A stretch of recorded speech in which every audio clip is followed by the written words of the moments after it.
Guys, നമ്മളെ വീട്ടിനടുത്തുള്ള ഒരു ഗ്രന്ഥശാലയിൽ June 5 പോയി പറഞ്ഞ പ്രസംഗമാണ്. എനിക്ക് സെക്കൻഡാണ് കിട്ടിയത്. നിങ്ങൾ നല്ലതാണോ എന്ന് പറയണേ.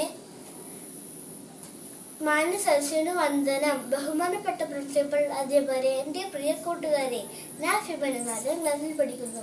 ഇന്ന് ജൂൺ 5 പരിസ്ഥിതി ദിനം. ഓരോ വർഷം ജൂൺ 5 ലോക പരിസ്ഥിതിമായി ആചരിക്കുന്നത്.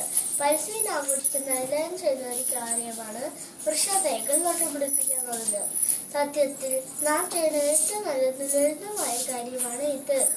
1973 ഒരേ ഒരു ഫോം എന്ന മുദ്രാവാക്യത്തോടു കൂടി നാം ആദ്യമായി ലോക പരിസ്ഥിതി ആദ്യമായി നാം ആഘോഷിച്ചു. ഭൂമിയുടെ സംരക്ഷണം ഓരോ മലയാളികളെയും കടമയാണെന്ന് ഓർമ്മിപ്പിക്കുന്നത് ശുഭദിനം. നമ്മുടെ ഭൂമിയിൽ നിന്ന് നിരവധി പരിസ്ഥിതി പ്രശ്നങ്ങളെ അഭിമുഖീകരിക്കുന്നുണ്ട്. വനനശീകരണം, മാലിന്യീകരണം, കാലാവസ്ഥ മാറ്റം, പ്ലാസ്റ്റിക് ഉപയോഗങ്ങൾ, ജനസംഖ്യാ വർധനവ് എന്നിവയെല്ലാം ഭൂമിയുടെ നിലനിൽപ്പിന് തന്നെ ഭീഷണിയാണ് ഉയർത്തുന്നത്.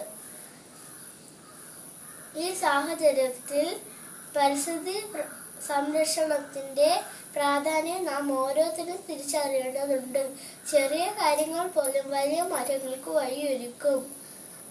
മരങ്ങൾ നടുക, ജലം സംരക്ഷിക്കുക.